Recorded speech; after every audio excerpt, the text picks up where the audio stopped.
अपनी पिछली क्लास में हमने बात की बच्चे की वृद्धि और विकास की।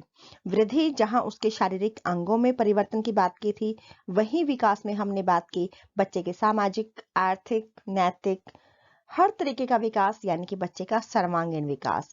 यहाँ हम इन्हीं विकासों से संबंधित कुछ थ्योरी की बात करेंगे, जिसमें जीन पियाजे ने दी है संज्ञानात्मक विकास के बारे में थ्योरी और कोहलबर्ग ने दी है बच्चे के नैतिक विकास से संबंधित, वही व्योगोत्स्की ने दी है सामाजिक विकास से संबंधित। ये थ्योरीज आपके हर एग्जाम में आती हैं और हर एक थ्योरी से क्वेश्चन पूछा जाता है, तो यहाँ पर हम इसको आराम से बिल्कुल करेंगे और ध्यान रखेंगे किस साइकोलॉजिस्ट ने कौन सी थ्योरी दी है और उस थ्योरीज में उन्होंने क्या बताया है। तो सबसे पहले हम बात करते हैं जीन पियाजे के संज्ञानात्मक विकास सिद्धांत की, कि बच्चे का मानसिक विकास कैसे होता है। इसलिए इस थ्योरी को मानसिक विकास सिद्धांत भी कहते हैं। कोग्निटिव थ्योरी ऑफ डेवलपमेंट यानी कि संज्ञानात्मक विकास सिद्धांत इसका नाम है। और इन्होंने बच्चे के विकास के कुछ स्टेज बताई हैं कि बच्चे का मानसिक विकास किस तरीके से कुछ स्टेज में ही होता है, इसलिए इसको स्टेज डेवलपमेंट थ्योरी भी कहा जाता है। इसके अलावा इसे विकासात्मक सिद्धांत भी कहा जाता है, क्योंकि बच्चे के मानसिक विकास के बारे में यहाँ पर बताया गया है कि कैसे धीरे धीरे आयु के साथ साथ बच्चे का मानसिक विकास होता है। तो आप पहली बात तो यही ध्यान रखिएगा कि जीन पियाजे ने जो थ्योरी दी है उसका नाम है, उसको मानसिक विकास का सिद्धांत भी कहते हैं, संज्ञानात्मक विकास का सिद्धांत यानी कि कोग्निटिव डेवलपमेंट थ्योरी भी बोलते हैं, स्टेज थ्योरी भी बोलते हैं और विकासात्मक सिद्धांत भी कहा जाता है। अब देखिएगा, सबसे पहले हम ये जानते हैं कि आखिर जीन पियाजे कौन थे। जीन पियाजे स्विट्जरलैंड के एक साइकोलॉजिस्ट थे और इनका इंटरेस्ट था कि बच्चे में बुद्धि का विकास कैसे होता है। इन्होंने अपने स्वयं के बच्चे पर रिसर्च की। जैसे जैसे इनका बच्चा बड़ा होता गया, ये उसको ऑब्जर्व करते गए और बहुत बारीकी से उन्होंने इसको स्टडी किया। इसके बाद उन्होंने ये थ्योरी दी और इस थ्योरी को उन्होंने कहा मानसिक या संज्ञानात्मक विकास का सिद्धांत। उन्होंने अपने इस सिद्धांत में जो प्रोसीजर बताया बच्चे का मानसिक विकास कैसे होता है, उसको मानसिक विकास की 4 स्टेज उन्होंने बताई। स्कीमा, जब बच्चा अपने कंसेप्ट बनाता है। आत्मीकरण, जब अपनी प्रॉब्लम को उसके बेस पर सोल्व करता है। समायोजन और संतुलनीकरण, जब नई समस्या आती है तो पुराने स्कीमा में उसको कैसे चेंज करता है। इस तरीके से बच्चे का मानसिक विकास होता है और मानसिक विकास को बहुत अच्छे से क्लियर करने के लिए उन्होंने जो 4 अवस्थाएं बताई हैं, देखिएगा उनको देखते हैं। पहली जो स्टेज बताई इन्होंने, वो बताई सेंसरी मोटर स्टेज, इंद्रिय जनित गामक अवस्था, और इसको संवेदी पेशी अवस्था भी कहा जाता है। जैसे कि नाम से ही क्लियर है, इंद्रिय जनित यानी कि इंद्रियों के माध्यम से। सेंसरी मोटर स्टेज, सेंसेस, हमारी जो 5 ज्ञानेंद्रियां होती हैं। कानों से हम सुनते हैं, आंखों से हम देखते हैं, नाक से सूंघने का काम होता है, वहीं जीवा टेस्ट का काम करते हैं और त्वचा से हम महसूस करते हैं। ये जो 5 ज्ञानेंद्रियां बताई, इन्हीं के माध्यम से बच्चा सीखता है। ये अवस्था इन्होंने बताई 0 से 2 साल तक होती है। इसी को संवेदी पेशी अवस्था कहा जाता है। अभी हमने बात की स्पर्श, स्वाद, ध्वनि, दृष्टि, इन समस्त संवेदनाओं की अनुभूति करता है बच्चा और अपनी शारीरिक गतिविधियां करता है। अब पढ़ने में तो शब्द ठीक लगते हैं, लेकिन जब तक इनका अर्थ क्लियर नहीं होता तब तक हम एग्जाम्पल नहीं कर पाएंगे। तो इसको समझने की कोशिश कीजिएगा। देखिएगा, ये बच्चा देखिए खिलौने से खेल रहा है, खिलौना बच्चे के सामने है। अब इसी खिलौने को उठाकर आप छुपा लीजिए, और जैसे कि आप हमेशा करते हैं घर में बच्चे के साथ कि खिलौना बंदर ले गया, चिड़िया ले गई। अब बच्चे की आंखों के सामने तो वो खिलौना नहीं है, तो बच्चा आसानी से इस बात को स्वीकार कर लेता है कि हाँ, खिलौना बंदर ले गया। लेकिन ये सिर्फ होता है 0 से 2 साल की उम्र में ही। उसके बाद बच्चा हर जगह से ढूंढ निकालेगा उस चीज को। तो यही चीज है कि उसकी आंखें देख रही हैं तो इस चीज का अस्तित्व है, जिसको हम कहेंगे वस्तु स्थायित्व, कि वस्तु स्थायी है, ये कहीं नहीं जा रही, ये यहीं पर दिखाई दे रही है। सुखद हाथ के स्पर्श का अनुभव करके हंसने लगता है।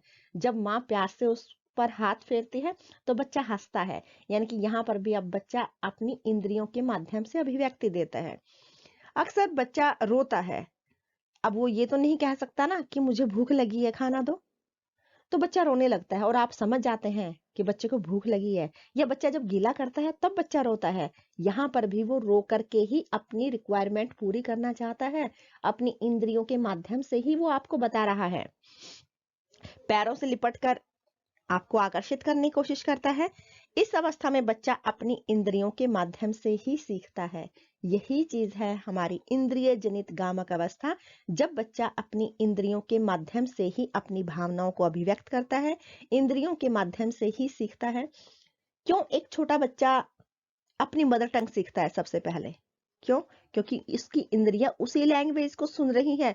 बेशक बच्चा बोल नहीं सकता, बेशक बच्चा उस भाषा को समझ नहीं पाता, लेकिन पहली भाषा जो बच्चा बोलता है वो उसकी वही लैंग्वेज होती है जो उसने पहले सुनी हुई होती है, क्योंकि उसके कानों ने, उसकी इंद्रियों ने उसी लैंग्वेज को सुना है, वही लैंग्वेज वो पहली बार बोलना सीखता है। ये अवस्था है इंद्रिय जनित गामक अवस्था, जब बच्चा इंद्रियों के माध्यम से सीखेगा। क्लियर? नेक्स्ट स्टेज जो है 2 के बाद और 2 से 7 साल तक, इस अवस्था को उन्होंने कहा पूर्व संक्रियात्मक अवस्था, प्री ऑपरेशनल स्टेज। इस स्टेज में क्या होता है, बच्चे के कंसेप्ट बनते हैं लेकिन क्लियर नहीं होते। अब यहां देखिएगा, बच्चे के सामने 2 गिलास हैं, एक पतला और लंबा गिलास रखा और एक चौड़ा और छोटा गिलास रखा। दोनों में बराबर बराबर जूस डालकर बच्चे से पूछा गया कि बेटा कौन सा चाहिए? बच्चा हमेशा कहेगा बड़े वाला, ज्यादा वाला। अब ये इसमें ज्यादा है बच्चे के हिसाब से। क्यों? क्योंकि बच्चे को जो दिख रहा है सिर्फ उतना ही पता है, उसको अभी ये नहीं पता कि इसकी चौड़ाई ज्यादा है या इसकी लंबाई ज्यादा है, तो इसमें डिफरेंस है या नहीं है। उसको तो दिखाई दे रहा है इसमें ज्यादा दिखाई दे रहा है, तो बच्चे इसी की मांग रखता है। बच्चा अपने घर की चौखट लांघकर समाज के संपर्क में आता है। यहाँ से बच्चे का सामाजिक विकास भी शुरू हो जा रहा है। लेकिन यहाँ हम बात करें मानसिक विकास की। बच्चा सेल्फ सेंटर्ड होता है, आत्म केंद्रित होता है, अपने खिलौने दूसरों के साथ शेयर नहीं करता। इस उम्र का बच्चे से आप कभी भी खिलौना मांग कर देखिए, हमेशा कहेंगे नहीं मेरा है। अपनी चीज वो किसी के साथ शेयर करना नहीं जानता।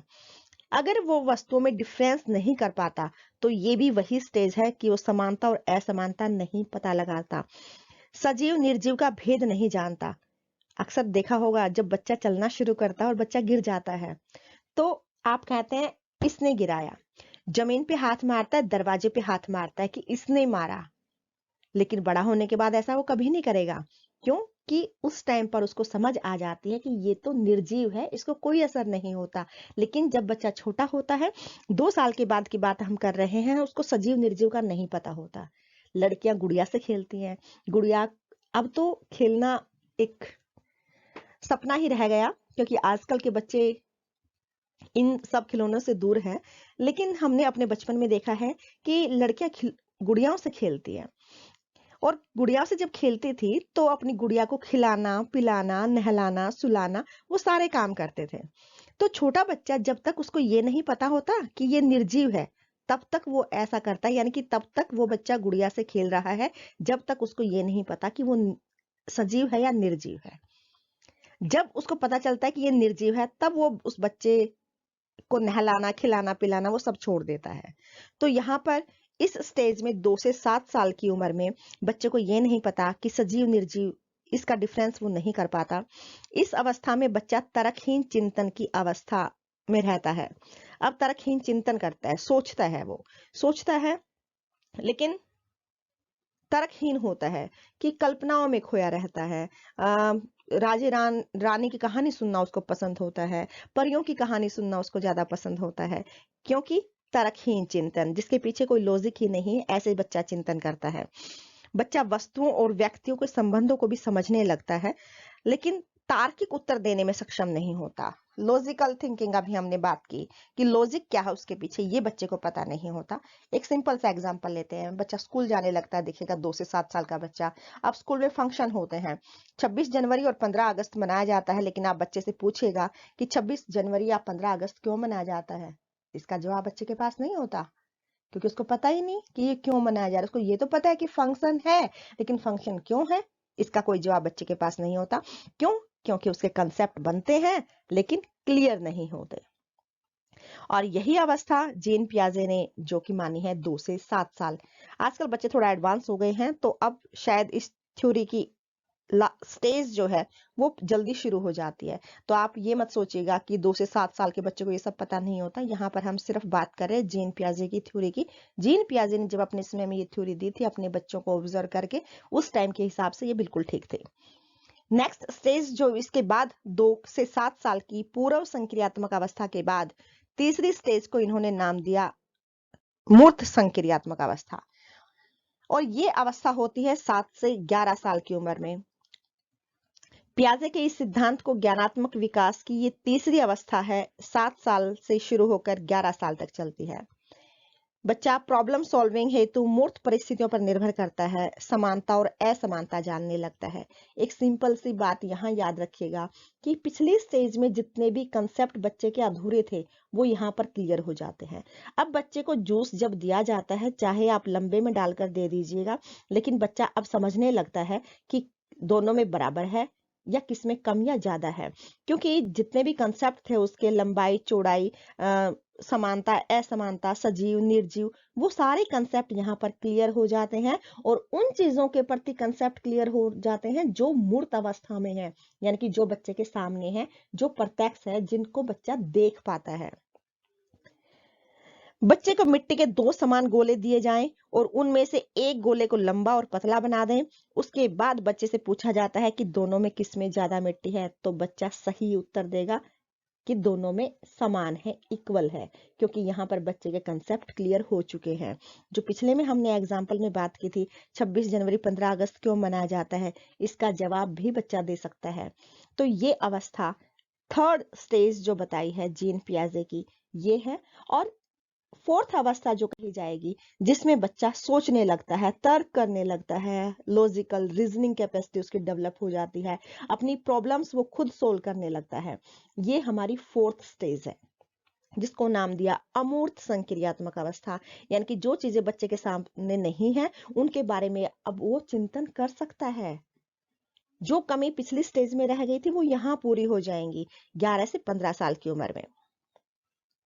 इस अवस्था में तार्किक चिंतन का विकास हो जाता है। जैसे जैसे उसकी एज और एक्सपीरियंस बढ़ता है वैसे वैसे बच्चे में मैच्योरिटी आती जाती है।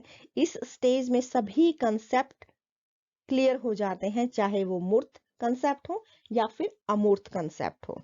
सोचने, विचारने, तर्क करने, कल्पना करने, निरीक्षण की अवलोकन यानी कि ऑब्जर्वेशन, टेस्टिंग और एक्सपेरिमेंट, ये सारी कैपेसिटी उसकी डेवलप हो जाती है और प्रॉब्लम सॉल्विंग करने लगता है। ये सबसे मेन पॉइंट है जो ज्यादातर पे पूछा गया है कि प्रॉब्लम सॉल्विंग की कैपेसिटी जीन पियाजे की किस स्टेज में डेवलप होती है, तो ये फोर्थ स्टेज में डेवलप होती है। एक बार बिल्कुल सिंपल से हम देखें तो जो 4 स्टेज बताई हैं जीन पियाजे ने, इसमें सिर्फ हमें देखिएगा फर्स्ट और फोर्थ तो वैसे ही याद रहेगी कि यहाँ पर बच्चा प्रॉब्लम सॉल्विंग करने लगता है और यहाँ पर बच्चा अपनी सेंसेस के थ्रू सीखता है। ये 2 स्टेज अगर आप कंफ्यूज रहते हैं तो सिंपल सा याद रखिए, इसमें कंसेप्ट क्लियर नहीं होते, लेकिन नेक्स्ट स्टेज में कंसेप्ट क्लियर हो जाते हैं। तो इसको कंपैरेटिवली भी आप एक बार प्रैक्टिस जरूर कीजिए और इसे क्वेश्चन सोल्व करके देखिए कि पहले एग्जाम्स में किस टाइप के क्वेश्चन पूछे गए हैं। इस थ्योरी से एग्जाम्पल देकर के क्वेश्चन पुट किए जाते हैं और एग्जाम्पल के बेस पर ही आपको आंसर देना होता है कि ये जीन पियाजे की किस स्टेज को शो करता है। फॉर एग्जाम्पल अगर मैं पूछूं कि बच्चे के सामने कोई वस्तु है, उसको वहां से हटा दिया जाता है तो बच्चा रिएक्ट करता है, बच्चा रोने लगता है, बताइएगा ये जीन पियाजे की कौन सी स्टेज को शो करता है। ऑटोमेटिकली सेंसरी मोटर स्टेज, जो कि हमने बात की थी पहली अवस्था की। वहीं अगर बच्चे के कंसेप्ट क्लियर हो गए हैं लेकिन मूर्त चीजों के प्रति क्लियर हुए हैं, जिन चीजों को बच्चा देखता है उन्हीं का कंसेप्ट क्लियर हुआ है, तो ये हमारी थर्ड स्टेज है। जिनको बच्चा देख नहीं पाता उनका भी कंसेप्ट क्लियर हो जाता है और बच्चा अपनी प्रॉब्लम्स खुद सोल्व करने लगता है। ये बात आती है हमारी फोर्थ स्टेज में। ये तो जीन पियाजे की थ्योरी की हमने बात की। अब आखिर हम टीचर इस थ्योरी को क्यों पढ़े? इसकी अगर हम बात करें तो देखिएगा, इस थ्योरी के बेस पर ही अध्यापक अपने शिष्यों की मानसिक शक्तियों और क्षमताओं का विकास करने में योगदान दे सकता है। अब हमारे पास जैसे बच्चे होंगे, हम उसी के अकॉर्डिंग उनका मानसिक विकास का ध्यान रखेंगे। छोटे बच्चे हैं तो हमें पता है कि वो सेंसेस के माध्यम से सीखते हैं, इंद्रियों के माध्यम से सीखते हैं, तो हम वो वस्तु दिखा करके उसको सिखा सकते हैं। जैसे आपने देखा भी होगा कि प्लेवे स्कूल में जब बच्चा जाता है तो उसको एनिमल्स, बर्ड्स छोटे छोटे दिखाए जाते हैं, ताकि उसका कंसेप्ट वहां पर क्लियर हो जाए, उसको रट्टाफिकेशन नहीं आता, उसको ना ही हम ऐसे सिखा सकते हैं। तो जीन पियाजे की इस थ्योरी के माध्यम से हमें ये जानना है कि बच्चे का मानसिक विकास धीरे धीरे होता है, और जिस उम्र का बच्चा है हमें उसी के अकॉर्डिंग ही उसके लिए टीचिंग मेथड यूज करने हैं।